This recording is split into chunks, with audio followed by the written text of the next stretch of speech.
Okay, so let's get stuck into installing Veeam. So task number 3. Just to give you a bit of background, Veeam is a product that I've been using for a very long time. It's served many of my customers very well.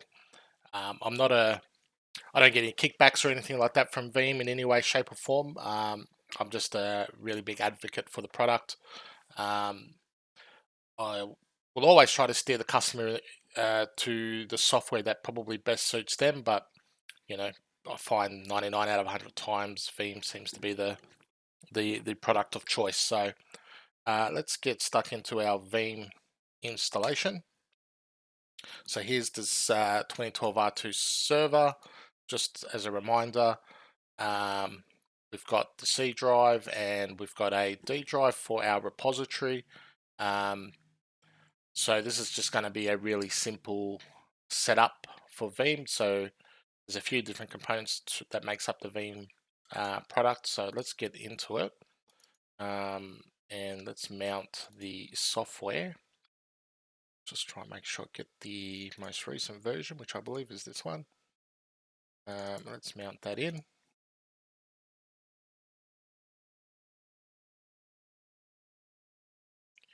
And the setup. Let's go. So obviously there's a few different components to Veeam backup and replication. We have the actual software itself. We also have the enterprise manager, which is highly recommended to install as well. The enterprise manager has the ability to manage multiple, just for easiness, I'll call this VBR. So Veeam backup and enterprise manager has the ability to manage multiple VBR servers. It can manage your licensing, your notification settings. It also provides access to a self-service restore location, so we can actually give users the ability to restore their own files or the files that we choose for them to be able to restore. There's a few other things. It also manages encryption, passwords, and things like that. So if you lost your encryption password when you set up your backup jobs and you enable encryption, you provide a password. If you lose that password, the enterprise manager could be a fail-safe to restoring repositories and things like that in the event you lose your password. So it's a useful tool. It's not a prerequisite or anything like that. It's something that we bolt on top of our VBR installations. In this case, I'm just going to stick with the single installation of VBR and hit install. There are a few prereqs for the Veeam installation, so it's pretty safe. I think everything. I don't think it downloads anything from the web. Any prereqs are actually part of this ISO, which is quite handy. So it makes things nice and quick.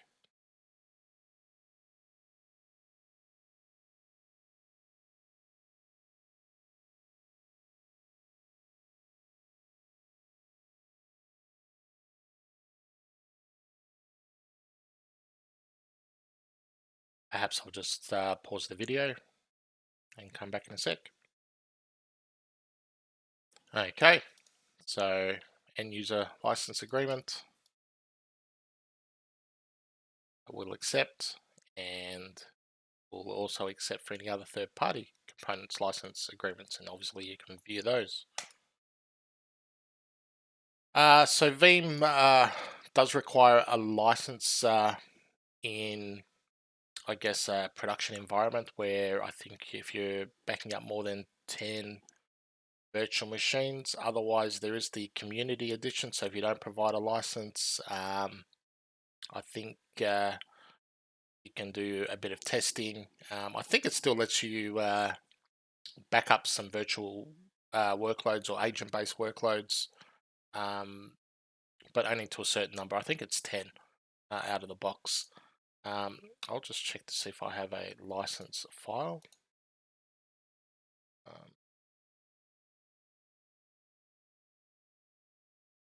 That's a trial license. I think this is an NFR license. Very lucky that Veeam can provide me with some NFR licensing. I'll just see if that's still valid. like it is. And it's just going to provide a little bit of information on what's going to be installed. So we got the actual VBR server itself.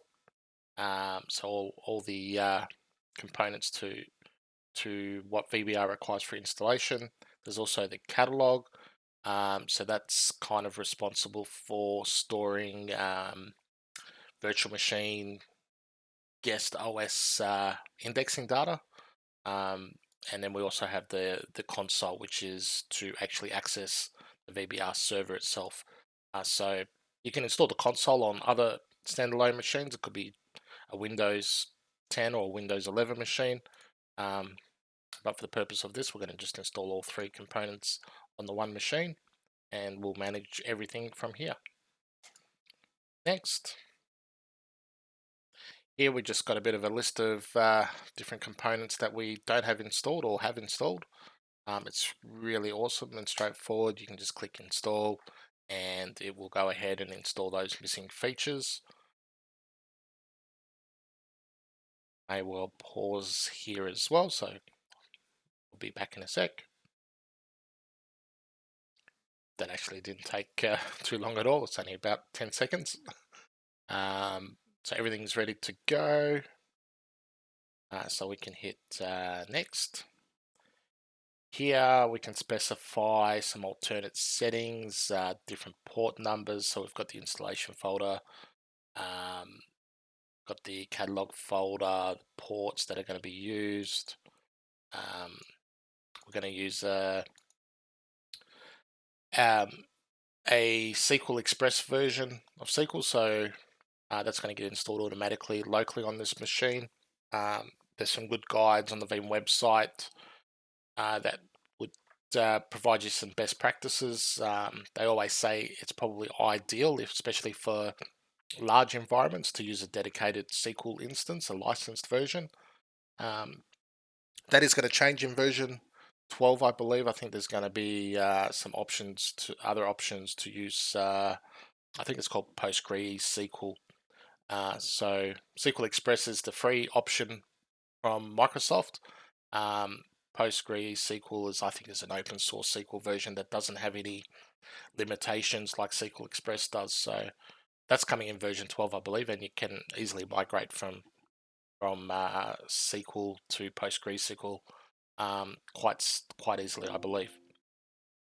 The database name, that's what's going to be created on our SQL Express version, and we'll continuously check for updates on our VBR server. Obviously, if you're not happy with any of those these settings, obviously you can specify different settings, but I'm happy with the default. And this will definitely take a little bit of time, so I might pause the video and come back in a few minutes once this is complete.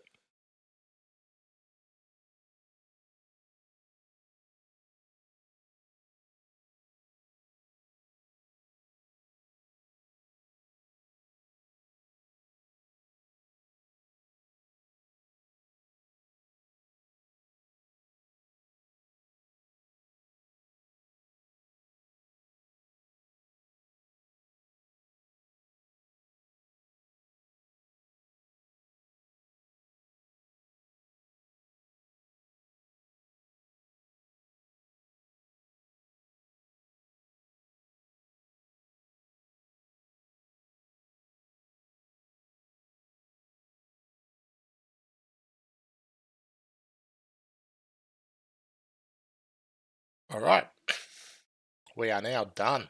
So installation succeeded, beautiful, and finish. So we don't need to worry about anything else for the time being. So let us open up the console, and we are going in with these credentials for the time being. And we'll probably, at some point, I'll change up all the accounts and we'll start moving towards best practices. But in this video, I just wanted to get the software installed and somewhat configured. And what I'll do then after that is create a basic backup job. So we've logged in for the first time. Mel vbr.jtairlines.internal says there are some updates for some components in our Veeam installation, which is fine. Let's apply those updates. Really got to fix this graphical issue up. Quite annoying. And done. So what I like to do, I like to see every tab, even though I won't be using every tab for the time being. Break this up a little bit so I can see everything. Yep, okay. So just quickly, there are just a few things that you might want to look at for setting up a new installation of Veeam.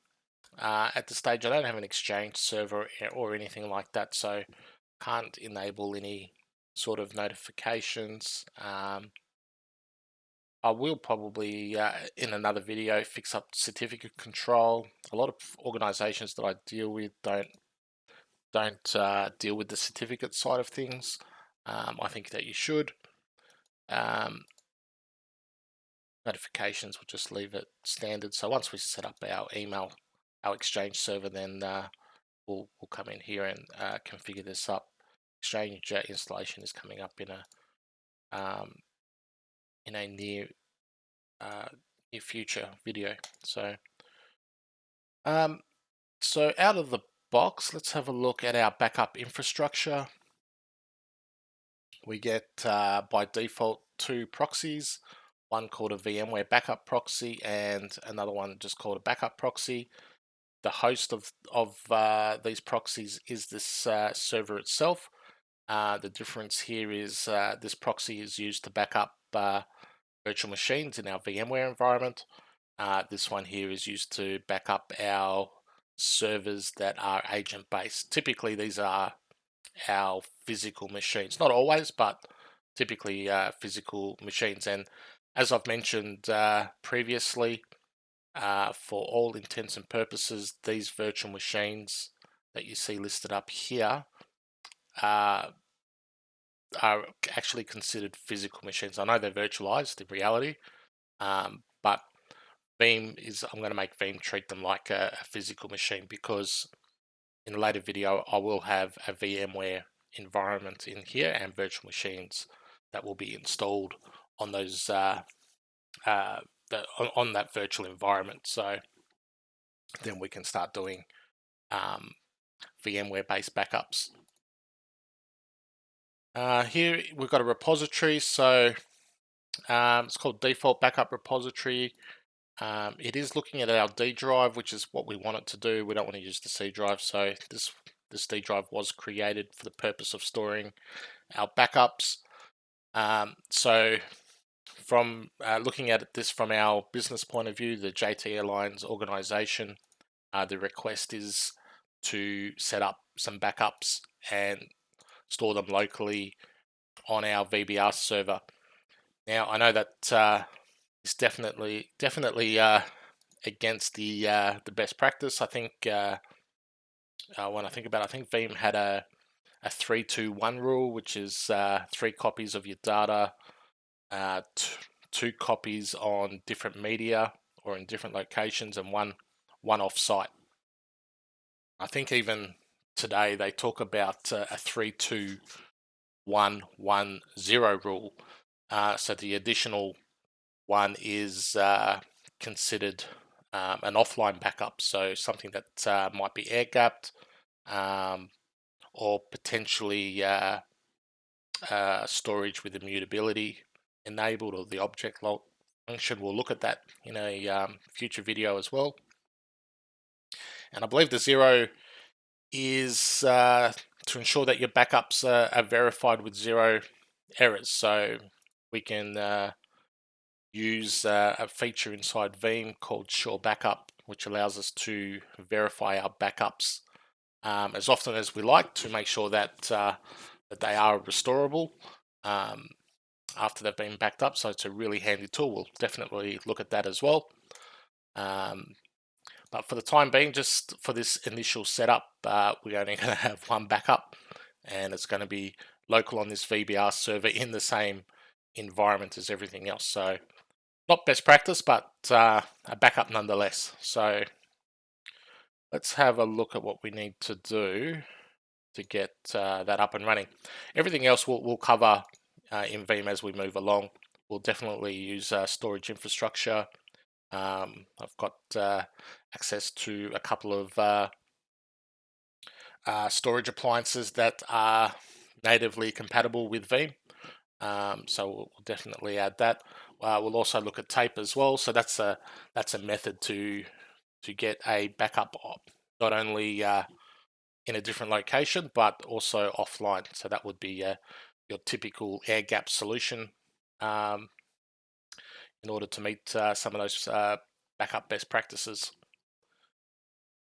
So for what we're trying to achieve today is to back up our physical infrastructure. We don't have any virtual infrastructure, so to speak. We only have physical servers. I know they're virtual machines, as I've mentioned, but we're considering them virtual. So we're considering them physical.